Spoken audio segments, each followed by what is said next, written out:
अस्सलाम वालेकुम दोस्तों, आज 7 फरवरी और दिन हो चुका है सोमवार का। सऊदी अरब की कुछ ज़रूरी अपडेट्स आपसे शेयर करेंगे, तो पूरी वीडियो पर अंत तक बने रहिए कि खबर आपके लिए काम की है।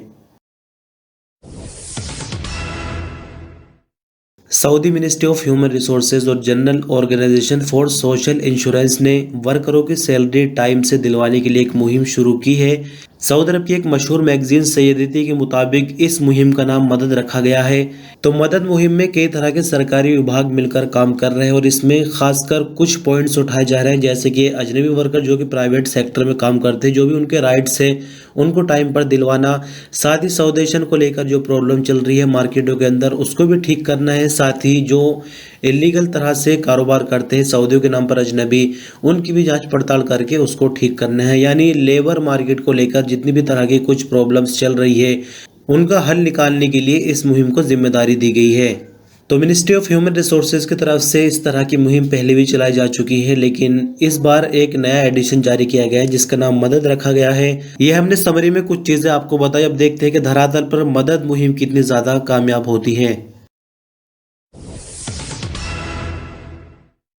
सऊदी ट्रांसपोर्ट अथॉरिटी का कहना है कि सऊदी अरब के सभी शहरों में लिमोजिन गाड़ियों के वायलेशन का ऑटोमेटिक सिस्टम का तीसरा फेज शुरू होने जा रहा है। सबक वेब न्यूज के मुताबिक अथॉरिटी ने आगे कहा कि ऑटोमेटिक सिस्टम के तहत लिमोजिन के वायलेशन का रजिस्ट्रेशन 13 मार्च से शुरू हो जाएगा। अथॉरिटी ने आगे कहा कि नए सिस्टम के तहत एक्सपायर्ड कार्ड रखने वाले लिमोजिन ड्राइवर या जिन ड्राइवर का कार्ड खत्म हो जाता है या किसी भी तरह की कागजी कार्रवाई अगर उनकी अधूरी हो और रोड पर गाड़ी को निकाल देते हैं, तो ऑटोमेटिक सिस्टम के जरिए उसकी सारी डिटेल अथॉरिटी के पास पहुंच जाएगी और वो बंदा फाइन की लिस्ट में आ जाएगा।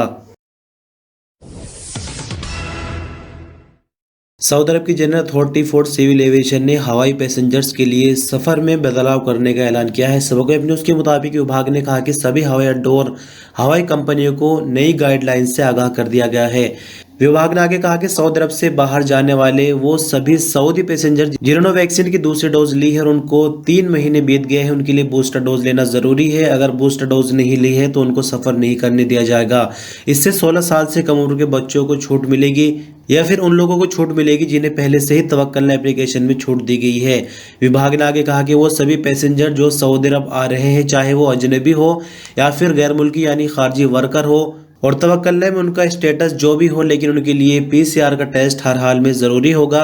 ये पीसीआर की रिपोर्ट सफ़र करने से 48 घंटे पहले ली गई हो। इससे 8 साल तक के बच्चों को छूट मिलेगी, लेकिन सऊदी अरब पहुंचने पर नियमों के मुताबिक 8 साल तक के बच्चों की भी कोरोना के हिसाब से जाँच की जाएगी।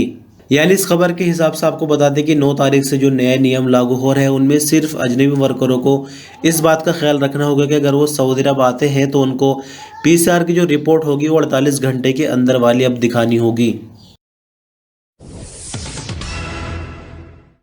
सऊदी मिनिस्ट्री ऑफ एजुकेशन तबूक ने कहा कि सर्दी की नई लहर जारी रहने के कारण फैसला किया गया है कि सभी स्कूलों में पढ़ाई सुबह 9 बजे से शुरू होगी। सबक वेब न्यूज़ के मुताबिक विभाग ने आगे कहा कि फैसले पर अमल अगली अपडेट आने तक जारी रहेगा। विभाग ने आगे कहा कि सर्दी के कारण इससे पहले 2 हफ्तों तक स्कूल 9 बजे तक होता रहा है। अब क्योंकि सर्दी थोड़ी कम होगी, लेकिन फिर भी अभी स्कूल 9 बजे तक ही जारी रहेंगे। मौसम का जायजा लेकर मिनिस्ट्री ऑफ एजुकेशन की तरफ से स्कूलों के लिए नया टाइम टेबल जारी किया जाएगा। सऊदी अरब के पासपोर्ट और इमिग्रेशन डिपार्टमेंट से एक खारजी वर्कर ने हरूब के हवाले से सवाल किया है। वर्कर का कहना है कि मैं एग्जिट रेंट्री वीज़ा पर अपने देश आया और फिर सऊदी अरब वापस नहीं गया। पता ये करना है कि क्या कंपनी हरूब फाइल कर सकती है, क्योंकि सुनने में आ रहा है कि कंपनी की तरफ से हरूब लगा दिया जाएगा और अगर ऐसा हुआ तो जो भी हमारा बोनस वगैरह है कंपनी पर उसका क्या बनेगा। इस पर जवाजात का कहना है कि सऊदी अरब के लेबर लॉ में हरूब एक तरह का संगीन जुर्म माना जाता है। यानी हरूब का मतलब होता है कि कफील के पास से भाग जाना। हरूब फाइल होने के 15 दिन के अंदर अबशिर के जरिए हरूब कैंसिल कराया जा सकता है। अगर 15 दिनों के अंदर हरूब कैंसिल नहीं कराया जाता, 15 दिन से ऊपर हो जाते हैं, तो फिर ये काफ़ी मुश्किल हो जाता है और फिर कोर्ट में जाकर ये प्रूफ करना होता है कि वर्कर कफील या कंपनी के पास से आखिर क्यों हटा था और वो वापस क्यों आ गया है। हरूब गलत फाइल किए जाने के लिए वर्कर को अपनी हाजिरी और सैलरी का भी सबूत देना होता है। गलत हरूफ फाइल किए जाने के मुकदमे में अगर सबूत ठीक से पेश नहीं किए जाते तो वर्कर का मुकदमा कमज़ोर पड़ जाता है और केस ख़त्म हो जाता है। जवाज़ात का इस पर आगे कहना है कि कानून के मुताबिक ऐसे किसी भी वर्कर का हरूफ फाइल नहीं किया जा सकता जिसका इकामा एक्सपायर हो और वो एग्जिट रेंट्री वीज़ा पर सऊदी अरब से बाहर गया हुआ हो। हरूफ फाइल करने के लिए कानून के मुताबिक ये ज़रूरी है कि जिस वक्त हरूफ फाइल किया जा रहा हो वर्कर का इकामा वैलिड हो और वो सऊदी अरब के अंदर ही मौजूद हो।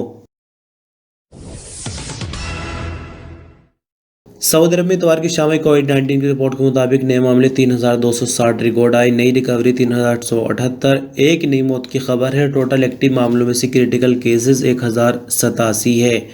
तो 3,260 नए केस रिकॉर्ड आने के बाद कुल मामले 7,08,897 हो जाते हैं। 3,878 नई रिकवरी के बाद 6,66,697 कुल रिकवरी, एक नई मौत के बाद 8,954 कुल मरने वालों की तादाद हो जाती है।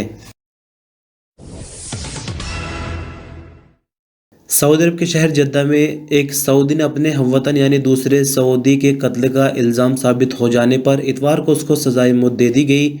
सऊदी अरब की सरकारी एजेंसी एसपीए के मुताबिक इंटरिम मिनिस्ट्री ने अपने बयान में कहा कि सऊदी शहरी मोहम्मद बिन अब्दुल्ला अल हातमी ने अपने हमवतन यानी दूसरे सऊदी इब्राहिम बिन मोहम्मद बिन हुसैन अल हातमी को सर पर वार करके जान से मार दिया था। मोहम्मद अल हातमी को अदालत ने कत्ल का इल्ज़ाम साबित हो जाने पर मौत की सज़ा सुना दी थी। आपकी जानकारी के लिए बता दें कि जनरल कोर्ट की तरफ से सजाए मौत के फैसले की पुष्टि होने के बाद अपील कोर्ट और फिर सुप्रीम कोर्ट ने भी मौत की सज़ा को बरकरार रखा। इसके बाद किंग सलमान के सामने जब ये फैसला पहुंचता है तो वहां से भी अदालत के फैसले को बरकरार रखा जाता है और इतवार को जद्दा में इसको सजाए मौत दी जाती है। और अंत में बात करेंगे मौसम को लेकर। सऊदी मौसम विभाग का कहना है कि सऊदी अरब में बुधवार से इस हफ्ते तक ज़्यादातर इलाकों में मौसम ठीक नहीं रहेगा। आज वेब न्यूज़ के मुताबिक मौसम विभाग का कहना है कि बुध से सऊदी अरब के ज़्यादातर इलाकों में टेम्परेचर में कमी होगी। ईस्टर्न रीजन, रियाज रीजन और नजरान रीजन में तेज़ रेतीली हवाएं चलने की उम्मीद है। साथ ही मौसम विभाग का कहना है कि ख़राब मौसमी हालात का दायरा असीर बाहा, मक्का मुकर्रमा और मदीना मुनव्वरा रीजनों के इलाकों तक फैल जाएगा। रात और सुबह सवेरे नॉर्दर्न बॉर्डर रीजन और अल्जौफ रीजनों के कई इलाकों में धुंध छाए रहने की उम्मीद है। तो इस तरह दोस्तों आज के इस न्यूज़ बुलेटिन की आखिरी खबर है। शुक्रिया, अल्लाह हाफिज़।